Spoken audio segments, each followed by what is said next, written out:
Hey everyone, it's Types, and today I'm going to be talking about the Paradox Pokemon. I've talked about these cards a few times now, but I think now they deserve their own video with a very clear ranking. I've talked about how good I think these cards are going to be. I've talked about them in Uncommon Fossil on the podcast. I've talked about them within the context of the whole set, but I really haven't focused in on them as like an exact ranking in a tier list. I figured that's a good thing to do now and kind of compare them to one another as well. We have all of the cards here. I'm trying to figure out what order these are in, and I don't know. So I'll just go down the list here. Looking at Pokebeach, this is Pokebeach Muted. It is also they recently updated Tier Maker. It's not looking too good. The text isn't showing up right, but that's fine. You can now use single use tier lists, so that's pretty cool. But that means you guys watching can't make your own tier list of this like tier list. It's not public, but yeah, so if you want me to make them like public tier lists, then I can do that for the next time, and add this one as well. But yeah, so let's hop into things. I'll talk about the tiers. Obviously, B is probably the lowest. It'll be like seeing play, seeing like high level play. C could occasionally see some play. D and F are both pretty bad. S is going to be very good, and A is still going to be pretty good. Also, this will be obviously within some amount of context, but yeah, it'll be in context some, but if a card is say good and lost so much, a lot of these are, I'm not necessarily gonna put it super high just because of that. So let's talk about the first card here, Iron Hands EX. Actually, yeah, I'll do the future Pokemon at first. So Iron Hands EX, its first attack here does 160 for 3, obviously, it's what it does, very straightforward. And then second attack, it does 120 for Lightning, Colorless, Colorless, Colorless. But if you take a KO, you take an extra prize, which is really nice. Um, I'm going to put this one in. It's obviously in Miraidon, but I don't think it makes that deck. Um, it's also it's playable in some other decks. You can put it in Lost Zone and Chien-Pao or some other weird stuff. But for the most part, I think it's only alright. I think it's a B tier. I think it's a decent card, but it's not like a game-changing card. I could see you putting an A tier. I certainly wouldn't put an S tier though. It's not like broken. Next up, we got. I'll talk about.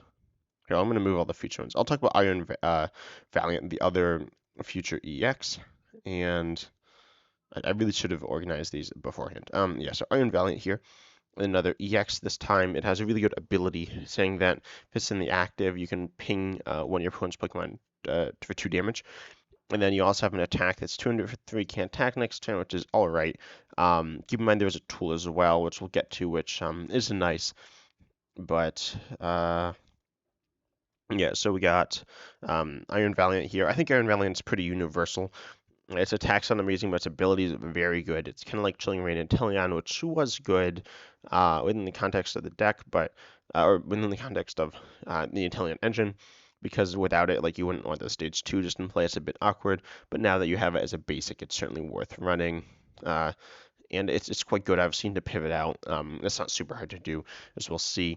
It's a bit awkward though. It means in like Lost Zone it's not as good because you just need to keep switching, which you can do, but you're gonna instead that's like sacrificing a Comfey or something from getting a card in Lost Zone and drawing. So it's not like broken, but I think Psychic's a better type overall as well. So it has more pieces to support it if you want to attack with it, search it out as well, and even recover it with the new Tulip card, which we're not going to talk about here really, but yeah. Next up we got Iron Bundle.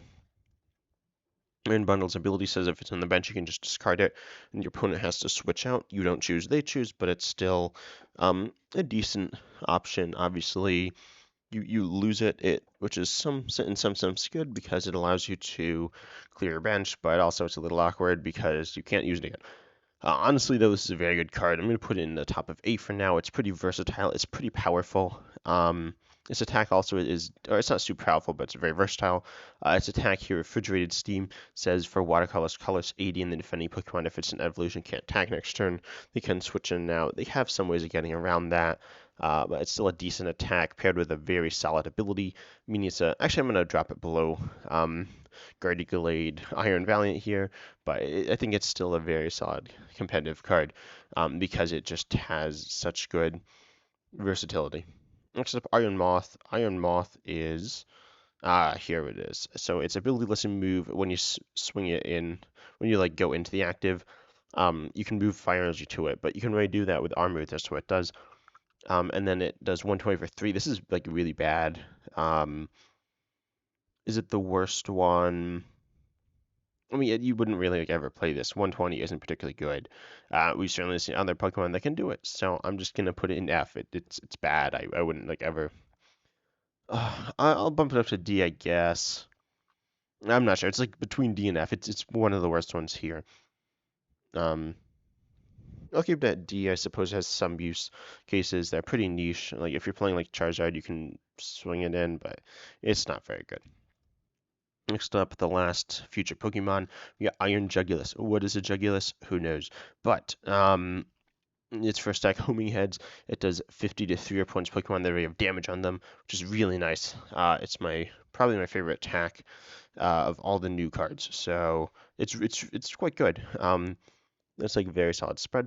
And you have your other attack, which is 5 colorless, but if you have a Toulon, it does 3 colorless. It does 150. The the tool will actually boost damage for your treat as well, which we'll get to, but that means that it's pretty good. It hits pretty decent chunk of damage. I think it's going to be B tier right above Iron Hands. It's obviously very versatile. Actually, no, it's probably below Iron Hands. Iron Hands is very swingy, or they're very like powerful, like swingy in a good sense that it can like swing games in your favor. Iron Jugulis is, I guess it could also do that, but it's a bit more awkward to set up. You do need something like Radiant Alakazam, Hawlucha, the new Iron Valiant to set things up, which is important. It makes the card more awkward, but I think by no means is it a bad card. And so I'm going to put in B. I know some people are like not super hyped about the card. Um, Actually, no, I'm gonna. I guess it does require the use of the tool pretty much. Yeah, we'll get to that though. Then we got the supporter. Professor Terra's scenario, put one Pokemon into your hand, you just get all the cards attached. If it's an evolution, you keep all the Pokemon though. So if it's like a Charizard EX evolved from a Charmander with the 2 energies on it, you scoop it up, you discard the 2 energies, but you get back the Charizard EX and the Charmander. Did I say Charmeleon? You get Charmander and Charizard EX, which is fine. I think this is C tier. Obviously, can be good. We've seen AZ, which was a decent card, but then you also look and we have Penny in the same format. So I think it's all right, but it's a bit awkward because you lose all this stuff, and there's not like I just don't think you have great use cases for it.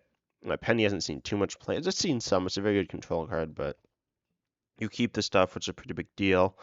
Um, I'm gonna play this some in control, I guess, but overall, I think putting in C tier is fair. It might end up being good if we see like it can kind of replace Cheryl, but it's still like worse than Cheryl, I'd say. And Cheryl wasn't even like Cheryl now isn't that good, and it's never been like insane. So it's just D or sorry C. Then we got the tool, Future Booster Energy Capsule, which is quite a lot of words, unfortunately, because they didn't want it to end in energy, but it says, as I said earlier, it's a tool, only works on future Pokemon, but it gives it free retreat and 20 more damage to the active, only the active. This is before weakness and resistance as well. I would say this is best here. This is like super good. Free retreat, very good. I'd say broken. Like Floatstone is arguably broken, but Floatstone could obviously go in anything. So this is not Floatstone, and it's also not Muscle Band, but it's pretty close to Muscle Band, doing 20 more. Obviously, it's only in certain decks, but overall, I think it's like a really really good card. Next up, we have the last one, which is going to be Techno Radar. You must discard a card in order to use this. Search for 2 future Pokemon, reveal them, put them into your hand, then shuffle your deck. This one honestly is not very good. I think you might play it. You'd play it if it's an all future deck or mostly future deck. You'd play it, but that's it. That's like the only case ever you'd play it, because there was something to be said about the discarding one, but not that much to be said. It's not that good. Theoretically, you could tack in like 1 or 2 future Pokemon, and it's only Pokemon as well, which are already basics. So Nest Ball gets it out. And none of them have on-play abilities either, so Nest Ball gets them out, and Battle VIP Pass gets them out, and then obviously Ultra Ball also gets one out. But yeah, I don't think this card's very good. I'll put it in. I'm gonna drop it down to D. I'm gonna drop Iron Moth too. I think yeah, this feels a little better. And now onto the, what's it called? The ancient, I always call them single strike Pokemon. Yeah, here we go. So we got, I'll start with the trainers this time. So I'll do Ancient Booster Energy Capsule. We got the other one, and then we got the Saddest one. So Ancient Booster Energy Capsule, if I can find it. It says the Ancient Pokemon, obviously it's a tool, goes an Ancient Pokemon, and it gets plus 60 HP and recovers from special conditions and is immune to them. The special conditions thing is not like a big issue at all, but the HP is really nice. I'm gonna put it in A. I'd say like bottom of A. It's it's really nice. Actually, no, I'll put it on the top. It's quite good. I'll put it in between, I suppose. It's moderately ordered, but not ordered super well. That's your list. I'm like trying to order it my best, but so I feel like the HP is always good, right? And then like immunity to special conditions doesn't really matter. Unlike the future one, which had two amazing effects, this one only has one amazing effect, but it's good. I feel like extra HP isn't as impactful as extra damage right now, so I'll just leave it an A, but it's still very good. Um, then we got the other one, the Earthen Vessel. This one's pretty good. You must discard a card from your hand in order to use this. Search deck for up to 2 basic energy, reveal them, put them into your hand, and then shuffle your deck. This is also going to be S tier. I'm going to put this at the top of S tier. I know you're all going to think I'm crazy, but searching 2 basic energy is very good for some decks, not all decks. But it's very good. But then also, aside from that, it discards, which is actually better. So I think this card is better than the one Professor's Letter, which does not discard, because it allows you to discard, which is very hard to do right now. The only card to do it is Ultra Ball. We do have this other one, the Techno Radar, but now Earthen Vessel does it, and also allows you to discard, which allows you to synergize with like Dark Patch, which we'll talk about, as well as a number of other cards. Next up, we got Professor Sada's Determination. Choose 2 ancient Pokemon and attach a basic energy from your discard to each of them, then draw 3. You can do this too, I believe, or yeah, up to 2 ancient Pokemon. So you need at least 1 in play in the basic energy. This is very good. It's very similar to Welder. I'm going to put this in top of A. It doesn't draw a ton, and it'll accelerate some different Pokemon, but it's still very good. I played against some I was playing against whatever the Roaring Moon, which we'll talk about. I'll talk about that soon. And that uses this card, and it's good. It's very good. It's not as good as Welder, but it's still quite good. Next up, we got Sandy Shocks EX. Its ability lets you accelerate a basic fighting energy from your discard to it if your opponent's taken at least 2 prizes. Its attack is 200 for 3, which isn't particularly good, but not garbage. I'm going to put this one in C, however. I think it has certain very specifics. Actually, no, I'm going to put it in. I'll put it in D, I guess. I feel like it has very specific synergies. Um, it just doesn't seem like a particularly good card. Its ability is so good. I'm not sure. I'll put in C. And then, yeah, that's fine. It's not a great card, certainly. But then we got Roaring Moon EX, a Dark type EX now, again, ancient. And it says knock out your opponent's active for Dark type colorless, which both attacks are Dark type colorless. Obviously, there's some downside, though. You don't just KO them. You do 200 yourself, and you can KO yourself. And that being said, if you do this damage, you can have more health with this tool. There we go. I was like, where's the tool? There, Ancient Booster, Ancient Capsule. Which is nice, and you can heal, and it's okay. It's not the end of the world doing all that damage to yourself. It's not great. You're definitely going to almost certainly die, but it's okay. And you get a one-shot, and your other attack is 100, but 220 if you just go to Stadium and play, which you probably want to. This is definitely A tier. I'm honestly going to put at the top of A tier. It's a very, very powerful attacker. Next up, we got I was going to say Roaring Jigglypuff. No, it's Screamtail, which does 20 to one of your opponent's Pokemon probably benched for each damage counter on this Pokemon. The idea is you get a bunch of damage on it using Gardevoir. In fact, if you do put the capsule on, then you can put 180 damage on you. No, that's not right. That's not right at all. You can put 140, I think, on you. which is obviously up a lot. That'll be doubled to 280. So you can like one shot a Giratina V star on the bench, which is insane. That being said, I am not a big Guardy fan, and I think it's a little awkward, but I'll put it in top of B. It's kind of like Iron Hands, very good in a well-established deck. I'd say it's a little worse than Iron Hands is in the deck that it's in, but it also is a bit of a worse. Iron Hands, Miraidon is worse than Godfor. Okay, then we got two more. I'll talk about Iron Moth next. Not Iron Moth, Slitherwing, I think. I really can't remember the names of these Pokemon. They're just words.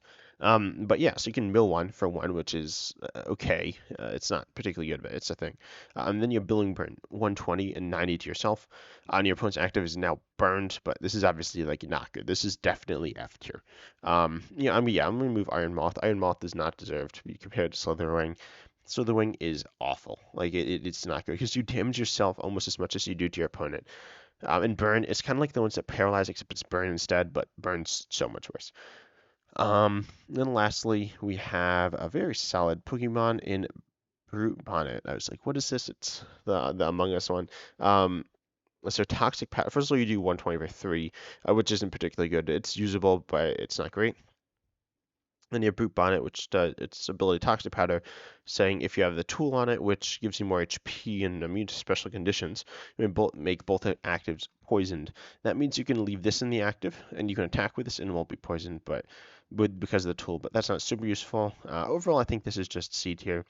I'd say it's the top of C. I think it has the potential to C play, and I'm tempted to put it in B tier, because it's all right. Like it's extra damage, which is always good. It's a little awkward, but you can use this with Radiant Hisuian Sneasler to do 30 like poison damage every turn, which is pretty good, but it's not broken. But overall, I'm interested in hearing what your thoughts are on these cards. Obviously, this favors trainers some, but not completely. So I feel like this is a very solid ranking. And this gives you a good look at all the Paradox Pokemon. Lastly, I want to talk about decks that these could go in, and I think obviously Screamtail logically in Gardevoir, Right Hand logically in Miraidon, but then I'm interested in, and this is a little and then Roaring Moon possibly in Darkrai or in itself.